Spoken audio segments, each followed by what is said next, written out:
Hi, this is BJ Arnett, and this is This Day with BJ Arnett. I hope you all are having a great day so far. I'm having a fabulous one, and I want you to welcome back my guest, Danny Wallace. Danny, thank you again for being here. This is a wonderful conversation that we were having earlier. Now we're going to do a kind of part two thing because I want to talk about masquerade. I want to get people to understand your background, why you are the man that you are today.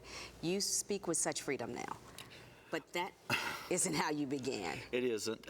Summarize my story. I'm a victim of child abuse at the hands of my own father. It began when I was 5, continued until I married at age 17. I was almost 18 when I married my wife, and now 42 years. Oh, that's awesome. Yeah, and across those years, not only had I been severely physically and sexually abused by my dad, but by the many men that he had sold me to across the years. He sold you to? Yes.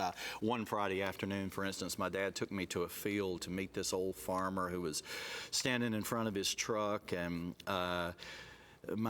the old man reached in the back of the truck and paid my dad with a basket of tomatoes for a weekend with the firstborn son of one of the finest men who'd ever lived in Madison County, Alabama. At least that's how people viewed my dad. And I'll never forget this, though, BJ. The old man handed my dad the basket of tomatoes, and he had a $5 bill in his hand, and my dad stuck his hand up and he said, "You keep the 5, that's way too much." So early on in my life, what the enemy wanted to establish for me is because he'd already heard of my destiny, the same as he's heard of yours and everyone who's listening to us. I mean, actually, he got tossed from heaven, so he's heard quite a lot. He knows what has been declared over us, and it's why he works very hard, and especially in these issues of child abuse and these kind of things where a lot of people say, "Oh my goodness, what a tragic life." It is tragic. However, if we can understand that all the stops have been pulled out against us because he has actually heard that we are a treasure. Exactly. I didn't know that then. I just wanted to get from day 1 to day 2. I wanted to stay a couple of steps ahead of a predator that everyone else believed was the finest man who'd ever lived. My dad was humble. He was hardworking. He'd give you 2 days' work for the price of 1. But he also had his hidden demons. And that was my childhood. That was my life. And your mother, where was she in all of this? she was there. My mother died when I was in my early 20s. She was 43 and died of multiple myeloma bone cancer. Much of what happened, my mother knew. There are a lot of things she did not know, but to answer the question that's probably going through your mind and the mind of any mother listening to us. Exactly, because that's exactly. She knew enough that she could have stopped it. I've had people ask before, why didn't she just take you and go? I can't answer that question for you. Can't answer that for her. And I can tell you that I loved my mom, and it dawned on me one day that this lady is married to the finest man who ever lived in Madison County, Alabama. I'm just his firstborn son. And I can't imagine what her secrets were and what she was also going through. And keep in mind, too, I'm 60 years old, so this abuse was going on in the late 1950s in rural Alabama. I mean, there weren't houses on every corner. It was miles between each farm. And so it was a different time, it was a different place, and I'm not justifying my mom not stepping forward, but I'm simply saying that it wasn't quite as easy as modern America that we're living in today. I guess in many ways my mom felt she was stuck, felt like, what am I going to do? Where am I going to go? How am I going to feed the child? But to answer your question, she knew a lot. She knew a lot. She did know a lot. But Danny, I'm listening to you, and you speak of your mother and of this, and you're still smiling. Yeah. you're still obviously ministering out. There is not a hint of anger or held back emotion of pain that I can even touch to see. Well, it's because, and we don't have time to go through all of this, but there was a specific day, I'll never forget it. On my way from my house to my dad's house as a grown man, I was going to give my dad probably what was the last piece of my mind for some emotional stress he was putting me under. I'll never forget the day God stopped me in my tracks and he said, "Danny, I need you to forgive your father." And I thought, have you fallen off the throne, hit your head on a rock? I mean, you've been there this whole journey. And God said, you'll never fly to the destiny that I have for you if you drag this ball and chain of unforgiveness with you. And I don't need you to wait till you feel it, because if you're waiting on that, hell will freeze over before you feel it. That's right. The feeling will come later. I just need you to offer the treasure. And I thought, the treasure? What are you talking about?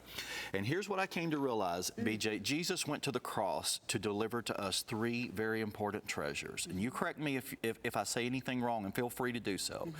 But the best I can tell, Jesus went to the cross to bless us and not to curse us. That's right. He went there to love us without any condition that we love him back. It was his honor to give us that gift. And he went there to bless those who deserved it the least. I was one of those.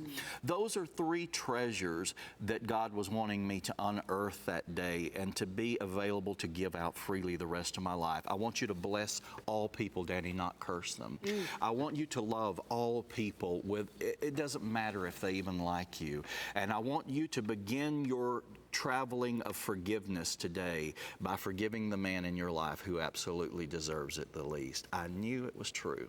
And I knew that day if I could forgive my father, then everyone else would be a walk in the park. Right, exactly. And it has been. So from my greatest critic who might be out there to someone who considers himself to be my greatest fan, as Jesus said, it's so easy to love our fans. But what about our greatest critic? And what about our greatest enemy? The person who has set themselves harshly against us. I've come to discover, BJ, that my destiny and the joy of walking with Jesus comes in the honor of giving those three treasures. And it's not a duty. It's not a religious duty of, hey, you need to give these treasures so that God will love you back or he'll accept you. Hey, that's part of the finished work we've already talked about before. Right. No, it is the honor of giving the treasures. So that's the reason for the smile. It is catchy, first of all, but also it gives you a great understanding as to how this man became who he actually is.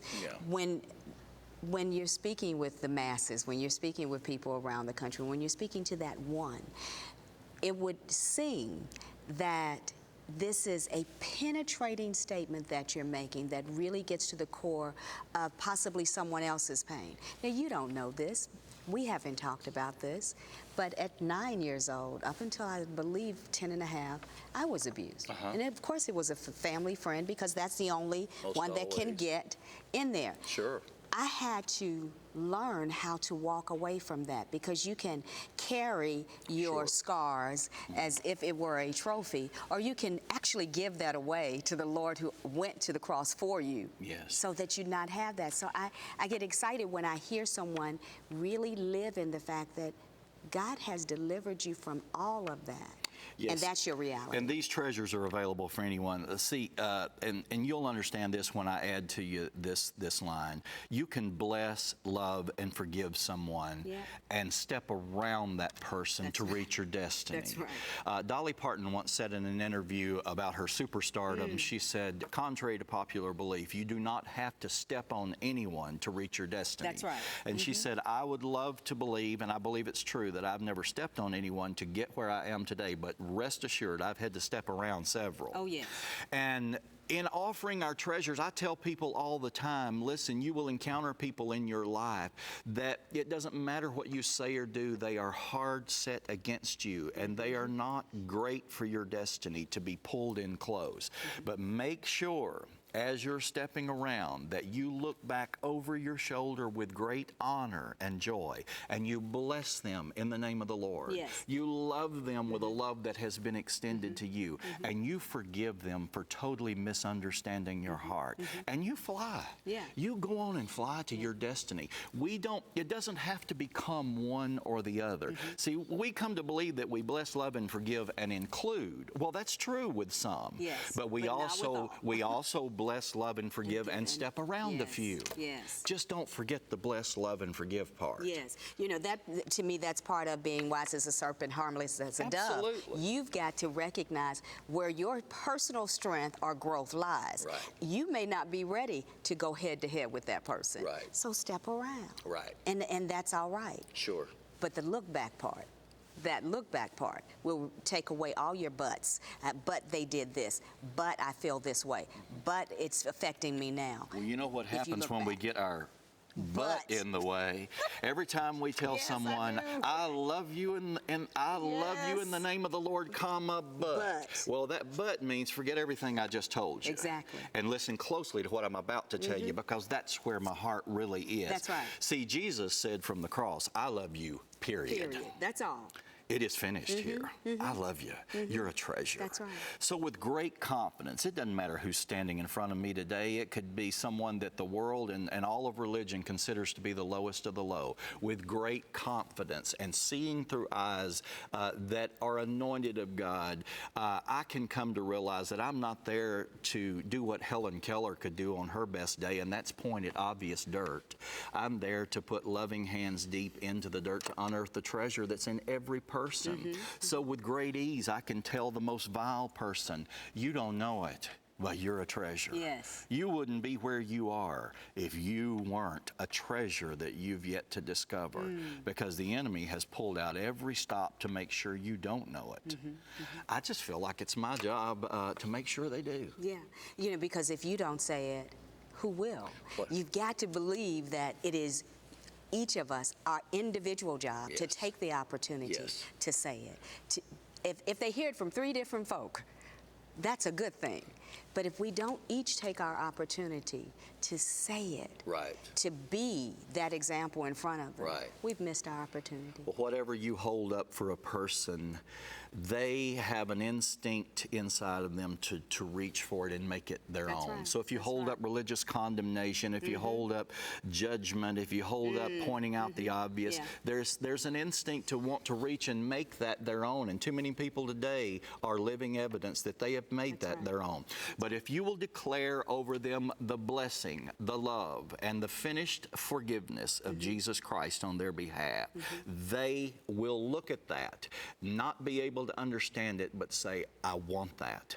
I want that for my own. And they will reach for that in a moment when they don't match it in any way. Yeah. I want that for The myself. finished forgiveness Yes. of the love of Jesus. There really isn't much more No. than this step, is to have someone who is a disciple of Christ Jesus to walk you through. Absolutely. That's it. True. That's it. Thank you. Bless you. Thank God you. bless you. DannyWallace.com, right? It is DannyWallace.org. .org. DannyWallace.org. DannyWallace.org. I can make a mistake, and Oh. you'll help me correct it. Thank you for being here today. Thank It's you. been a pleasure. Thank you.